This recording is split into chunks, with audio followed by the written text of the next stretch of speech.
Halo guys, kembali lagi di YouTube channel kita. Kembali lagi dengan gua Dian. Pada kesempatan kali ini gua mau membahas tentang gimana sih caranya menjadi pengusaha di usia muda atau memulai usaha di usia muda, gitu. Baik setelah lulus SMA maupun pada saat kuliah maupun sudah lulus kuliah. Nah, sebelum ke pembahasan, jangan lupa like, comment, share, and subscribe. Nah, selain itu jangan lupa kalian follow juga Instagram usaha gua, Moza Decoration dan Pimpom Drink. Itu adalah salah satu usaha yang udah gua jalanin dari sejak kuliah. Nah, kalian kalau udah subscribe dan juga follow Instagram usaha gue, kita lanjutin pembahasan gimana sih cara memulai usaha di usia muda gitu. Nah, ini biasanya menjadi kendala bagi generasi muda. Khususnya gue juga pernah mengalami hal ini gitu, mengalami kendala gimana sih cara memulai usaha kita. Pada saat ini kita sharing ini sesuai pengalaman yang gue udah jalanin ya. Setiap orang berbeda caranya, berbeda tekniknya. Nah, ini yang gue pernah alami dan gue pernah jalani. Nah, dulu gue pertama kali mau memulai usaha gitu, yang pertama tuh gue tentuin dulu tujuan dan juga harapan yang ingin gue capai gitu. Gue dulu pernah bikin note di kayak gini nih. Gue bikin note, gue tempel di kamar. Setiap bangun gue liatin harapan dan juga tujuan kedepannya seperti apa. Nah, kalian harus tentuin dulu tujuan dan juga harapan atau target-target yang akan kalian capai.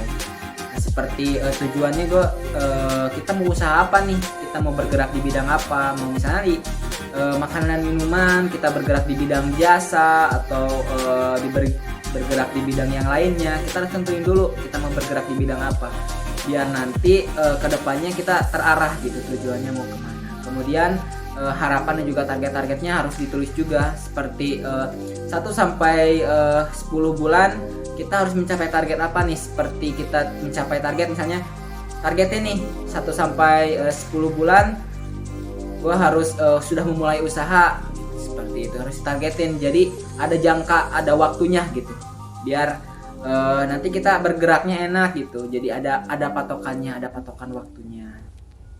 Pokoknya tulisin aja target dan juga harapan yang ingin kalian capai ke depannya seperti apa, seperti itu. Nah, kalau gua dulu gua nulis di note itu di tujuannya gua ingin bikin kedai minuman gitu, minuman dan makanan.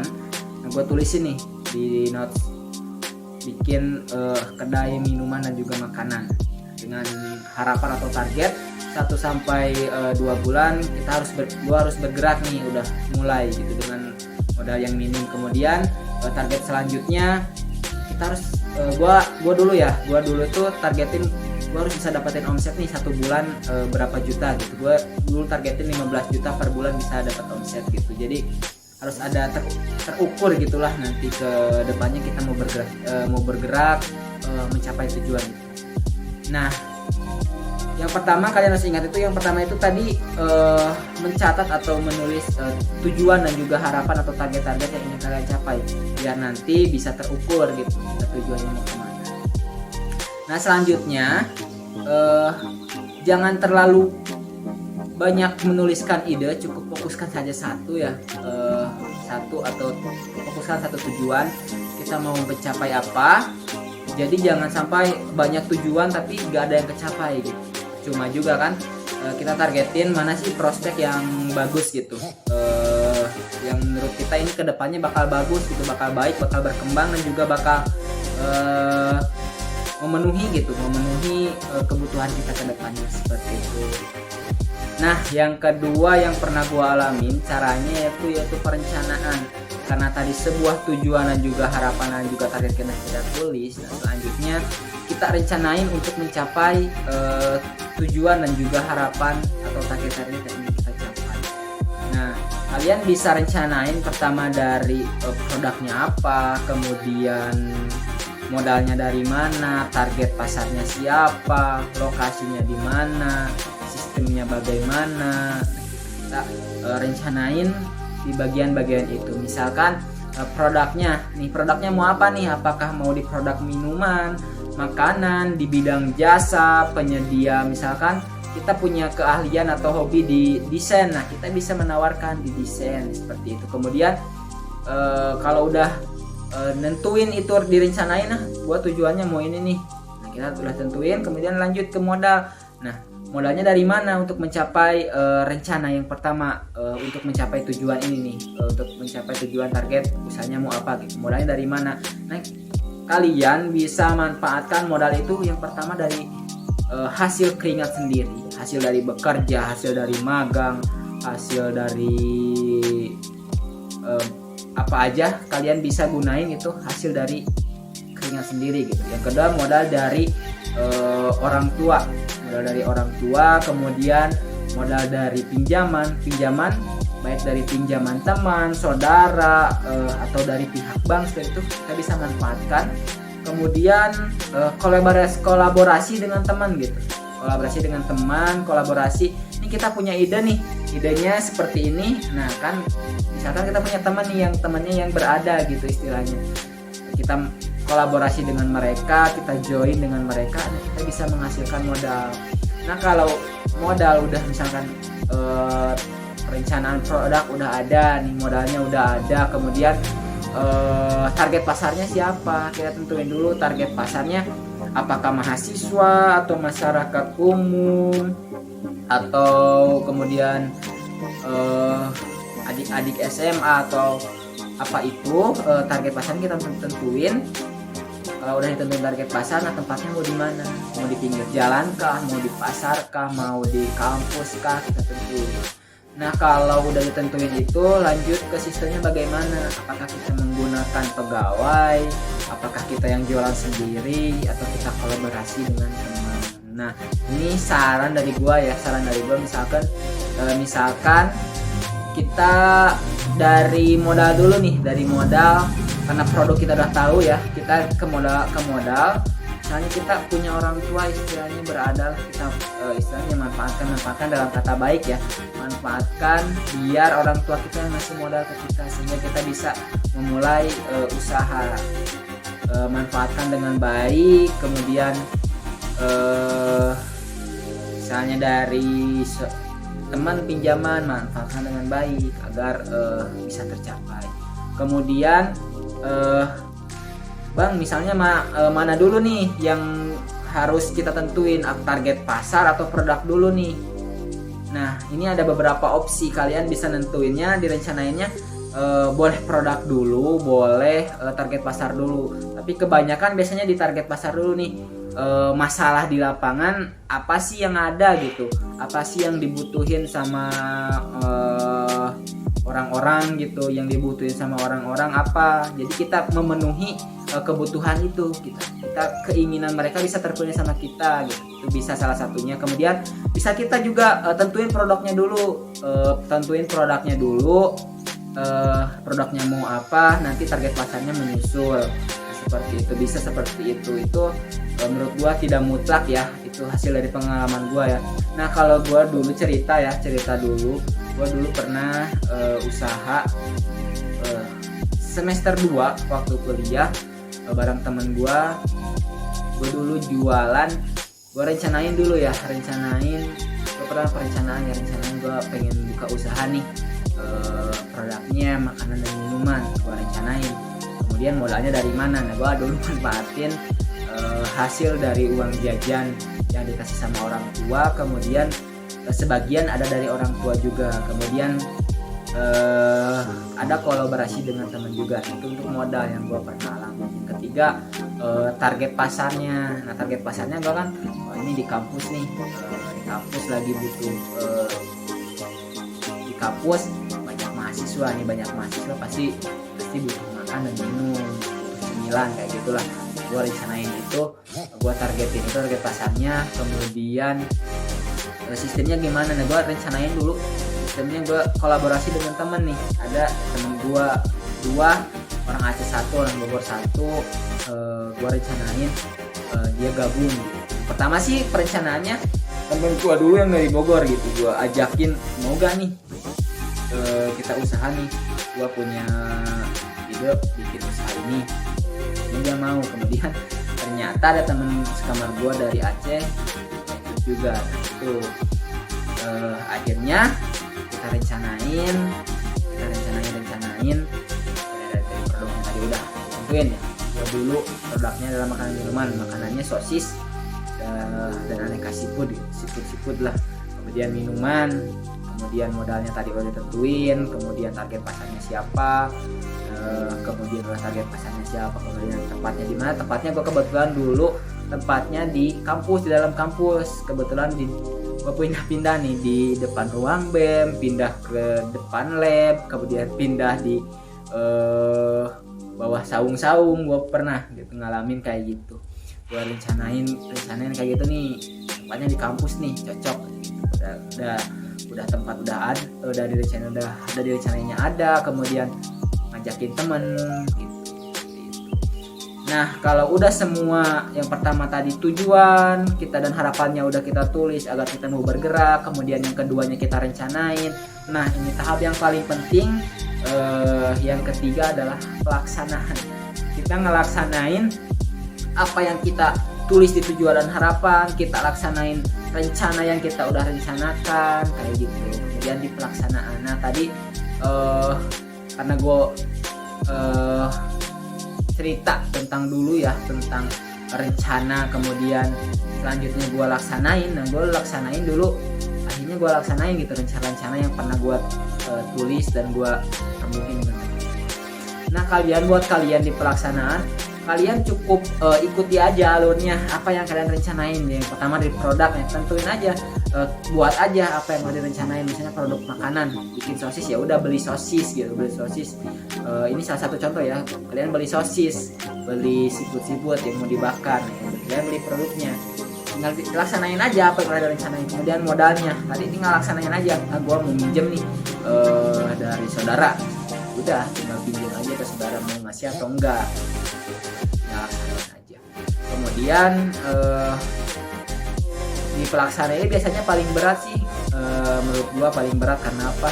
Banyak ide-ide yang ditulis, banyak tujuan-tujuan dan harapan yang ditulis, tapi pelaksanaannya nih yang kayak gitu. Karena apa? Pertama sih yang gua pernah alamin ya, yang pertama tuh males gerak. Istilahnya males gerak tuh pengennya rebahan, pengennya nonton, pengennya tidur. Nah, itu yang pernah gua alamin. Percuma sih menurut gua, banyak tujuan, banyak harapan, banyak rencana, tapi pelaksanaannya nggak ada kayak gitu. Gua pernah dengar usaha apa yang paling bagus ya menurut Bob Sadino, yang pernah gua baca. Kalau nggak salah nih, kalau salah benerin aja di kolom komentar gitu. Yang pernah gue dengar tuh usaha apa yang paling bagus. Nah, usaha yang paling bagus itu usaha yang dilaksanain gitu. Jangan ini mah rencana seabrek tapi pelaksanaan nggak ada. Nah, kayak gitu. Mendingan rencana sedikit tapi ada pelaksanaan. Kalian di pelaksanaan cukup aja laksanakan apa yang udah direncanain gitu. Apa yang udah ditargetin kalian laksanakan. Yang penting pertama kalian satu, jangan gengsi. Hilangkan dulu gengsi itu gitu. Hilangkan dulu. Yang kedua, jangan malas, otomatis jangan malas. Kemudian menurut gua di pelaksanaannya itu harus menurut passion. Jadi keinginan biar kita gak boring gitu, walaupun ngelakuin usaha gitu, tapi kita gak boring, kita enjoy gitu kayak gitu. Jadi kemudian bertanggung jawab lah, hal-hal yang menurut gua mendasar lah itu ada di hal-hal baik gitu. Bertanggung jawab lah, disiplin kayak gitu-gitu mah normal lah. Yang penting kalian laksanain apa yang kalian udah rencanain. Jangan sampai kalian rencanain udah banyak tapi gak ada pelaksanaan. Itu juga menurut gua sih percuma. Karena percuma itu ya, itu udah capek-capek mikir nih tujuannya apa, kemudian harapannya apa, rencananya apa, buang-buang waktu lah kalau kayak gitu. Jadi kalau udah kalian di pelaksanaan, nanti tinggal belajar gitu. Walaupun kita misalnya basicnya nggak ada, basic mulai usaha dari manajemen keuangan, manajemen waktu, manajemen SDM dan lain-lain, walaupun kita nggak punya basic itu, dengan kita pelaksanaan kita bisa belajar dari pengalaman itu. Kita belajar gimana caranya sih ngatur keuangan, gimana sih cara ngatur biar sama teman itu makanan itu solid atau gimana gitu. Kita bisa belajar dari situ walaupun kita gak ada basic dalam hal usaha gitu. Kemudian nanti udah di pelaksanaan juga harus ada kontrol gitu. Apakah target kita udah tercapai, apakah rencana-rencana kita udah tercapai, apakah udah terlaksana apa belum dikontrol gitu. Nah nanti di akhir-akhirnya kita akan evaluasi di akhir,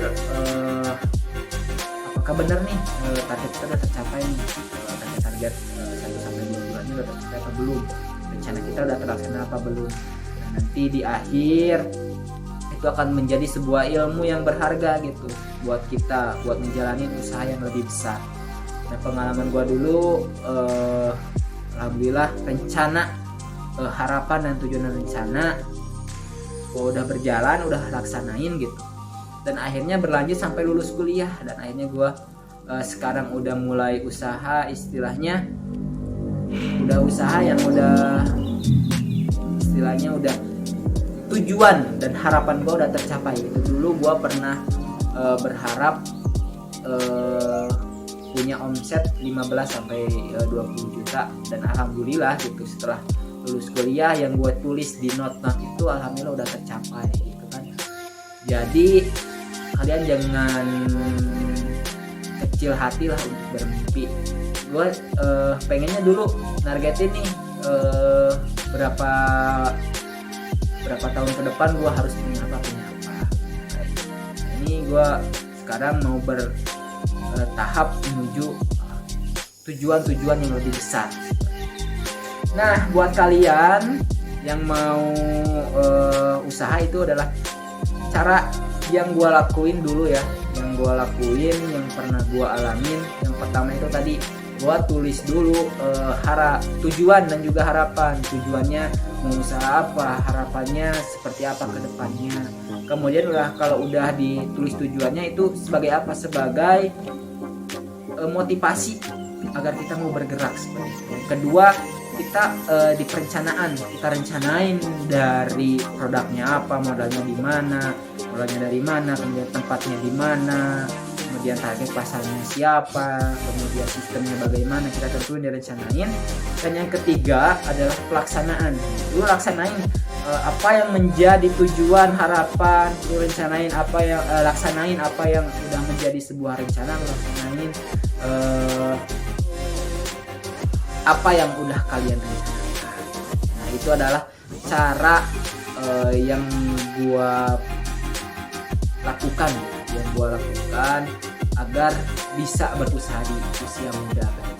Alhamdulillah saat ini gue udah mulai bergerak di usaha minuman. Kalian bisa follow walaupun belum besar, tapi gue punya harapan dan juga punya target kedepannya ini usaha bisa besar gitu, bisa menjadi sebuah perusahaan yang istilahnya gue rencanain sekarang. Target sekarang gue rencanain pengen bikin sebuah perusahaan gitu kan. Kemudian gue sekarang udah bergerak di bidang jasa dekorasi. Kalian bisa follow Instagramnya di Moza Dekorasi. Oh tadi lupa, buat di minuman di Pimpom Drink kalian bisa follow Instagram kedua usaha gue ya. Silahkan, itu adalah salah satu cara-cara bagaimana sih memulai usaha di usia muda.